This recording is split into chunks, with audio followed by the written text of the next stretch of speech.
Hello everyone, today we are going to discuss about the resting membrane potential of neurons. And the typical value of resting membrane potential of neurons is minus 70 millivolts.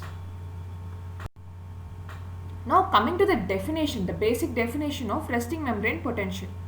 Resting membrane potential is an electrical potential difference, that is nothing but a voltage difference that exists across the plasma membrane of an excitable cell under resting conditions. It is a potential difference that exists across the plasma membrane of any excitable cell under resting condition. It can be a neuron, a cardiac cell, or a smooth muscle cell. Any cell, any excitable cell under resting condition, it exhibits a resting membrane potential. Now coming to the units, the resting membrane potential is majorly measured as volts or millivolts. Now this is the picture of resting membrane potential of neurons. As we have discussed earlier, in neurons, the resting membrane potential ranges from minus 40 millivolts to minus 90 millivolts. So, a typical value is minus 70 millivolts. And as you can see here, along the membrane, there is a build-up of negative charge along the plasma membrane inside the cell. So, inside the cell, along the membrane, there is a build-up of negative charge, and similarly, there is a build-up of positive charges along the membrane outside the cell.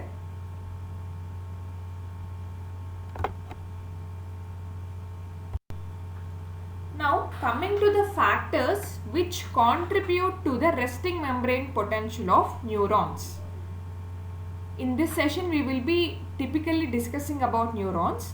So what are the factors that contribute to the existence of resting membrane potential?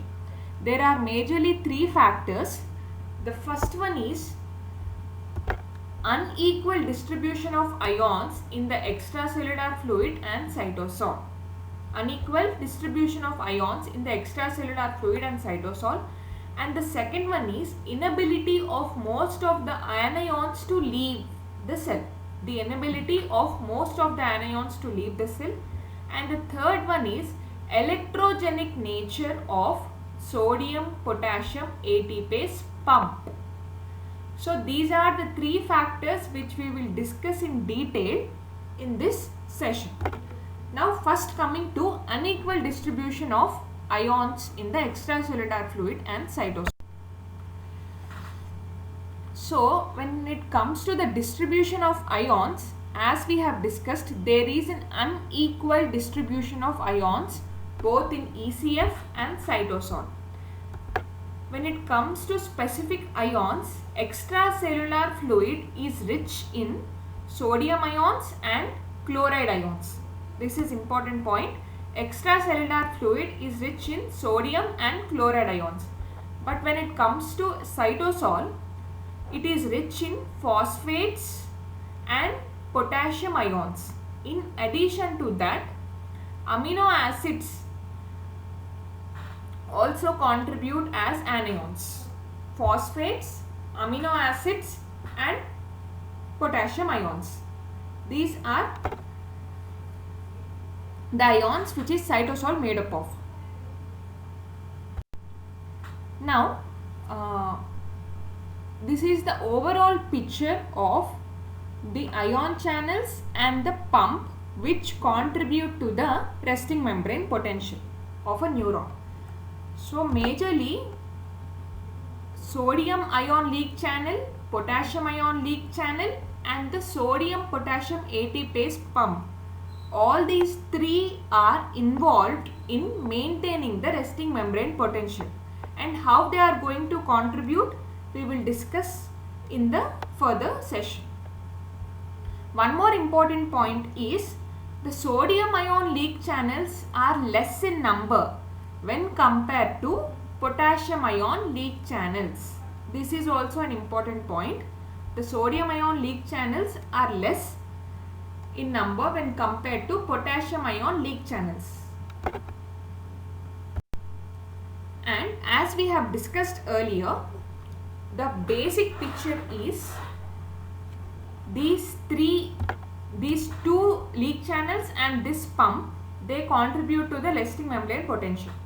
And in general, the extracellular fluid is rich in sodium and chloride ions. The ECF is rich in sodium and chloride ions, whereas the cytosol, it is rich in phosphates, amino acids and potassium ions. And phosphates, they mainly exist as ATP. ATP has 3 phosphates, and amino acids, they are present in proteins. So this is the overall picture. ECF is rich in, please note this point, ECF is rich in sodium and chloride ions, whereas cytosol is rich. Now coming to the functioning of potassium ion leak channels. As we have discussed earlier, the plasma membrane has more number of potassium leak channels when compared to sodium leak channels. So, and as we all know, cytosol is rich in K plus ions. And through these leak channels, as potassium ion concentration is more in cytosol, so against the concentration gradient, the potassium ions move out of the cell. They move from higher concentration to a region of lower concentration. As we all know, ions move from a region of higher concentration to a region of lower concentration, and since potassium ions are less in ECF, the potassium ions from cytosol, they move out of the cell with the help of these potassium leak channels. So this is the function of potassium leak channels. Potassium leak channels are more in number when compared to sodium ion leak channels, and they mainly aid in expelling the potassium ions out of the cell from the cytosol into the extracellular fluid. That is the major function of potassium ion leak channels. Now coming to sodium ion leak channels. As we all know, the sodium ions are more in ECF, and as a result, against the concentration gradient from a region of higher concentration to a region of lower concentration, the sodium ions move inside the cell through this sodium leak channels. The sodium ions, they move inside the cell through this sodium leak channels. The potassium channels move, ions move out, whereas the sodium ions move in. And one more important point is, as the potassium leak channels are more when compared to sodium leak channels, more number of potassium ions, they leave the cell and the membrane becomes increasingly negative inside the cell. Because there are more number of potassium channels when compared to sodium channels, the potassium channels move out. More number of potassium ions, they move out of the cell when compared to sodium ions which come inside. So therefore there is an increased negativity inside the cell due to this reason. So the outside of the membrane becomes increasingly positive and the inside of the membrane becomes increasingly negative. This is the primary reason, because more number of potassium ion leak channels when compared to sodium ion leak channels, the potassium which goes out is more in number when compared to sodium ions which come in. Because of that, there is an increased negativity inside the cell and the outside of the cell membrane becomes increasingly positive. So this is the overall picture. Because more number of potassium they move out of the cell and less number of sodium come in, there is an increased negativity inside the cell and an increased positivity outside the cell. The major reason is less number of sodium ions come inside the cell through sodium leak channels, and more number of potassium ions they move out of the cell through potassium leak channels. This is an important diagram. So by this we complete the first factor. Now coming to the second factor, the inability of most anions to leave the cell. The first one is uneven distribution of ions. We have completed that. And coming to the second factor, inability of most anions to leave the cell. The anions which are rich in cytosol are 3-phosphates in ATP, the amino acids in proteins. So these two are the anions which are rich in cytosol, and these anions they does not have sufficient mobility like potassium ion. Potassium ion is the only cation which is present inside, and these two are the anions, phosphates and amino acids. So these anions they does not have sufficient mobility like potassium ions, as they are attached to non-diffusible molecules like ATP and large proteins. So even this inability of anions to leave the cell also contributes to the resting membrane potential. So, and finally, the sodium potassium ATP pump. So we have discussed about the sodium ion leak channels, potassium ion leak channels, and now we will discuss about sodium potassium ATPase pump. This also contributes for the resting membrane potential. So as we all know, sodium inflow is less and sodium inflow is less through sodium channels, and potassium outflow is more through potassium channels. And now coming to sodium potassium ATPase pump. This sodium potassium ATPase pumps they help in maintaining the resting membrane potential by pumping out the sodium as fast as it leaks in. So though the inflow is less through sodium ion leak channels, some amount of the sodium it comes inside the cell through these channels. What this sodium potassium ATPase pump does is it pumps out the sodium as fast as it comes in. As soon as it comes in, it pumps out the sodium. How it will pump out?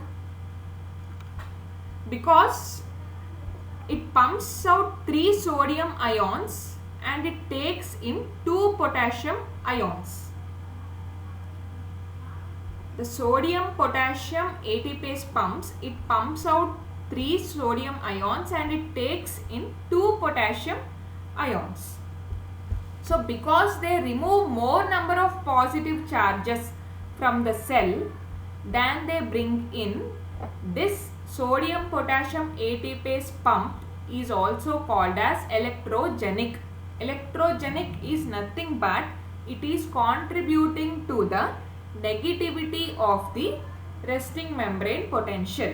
The electrogenicity of sodium potassium ATPase pump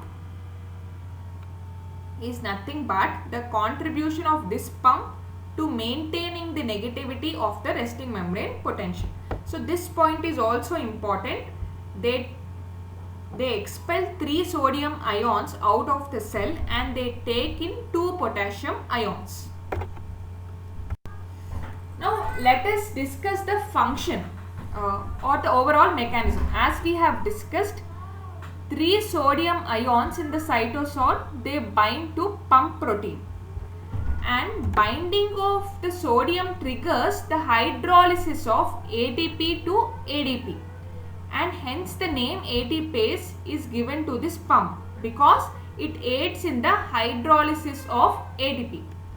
And the reaction attaches a phosphate group to the pump which results in changing the shape of the pump thereby expelling the sodium into the ECF. Because the shape of the pump is changed, the sodium ions are expelled into the ECF, and this current shape favors attachment of two potassium ions to the pump, and this binding triggers the release of phosphate group from the pump protein, and the pump reverts back to its original shape, releasing these two potassium ions into the cytosol. So, and as it comes back to its original shape, it is ready to bind to 3 sodium ions, and the cycle repeats continuously. This sodium potassium ATPase pumps, it functions continuously to maintain the resting membrane potential.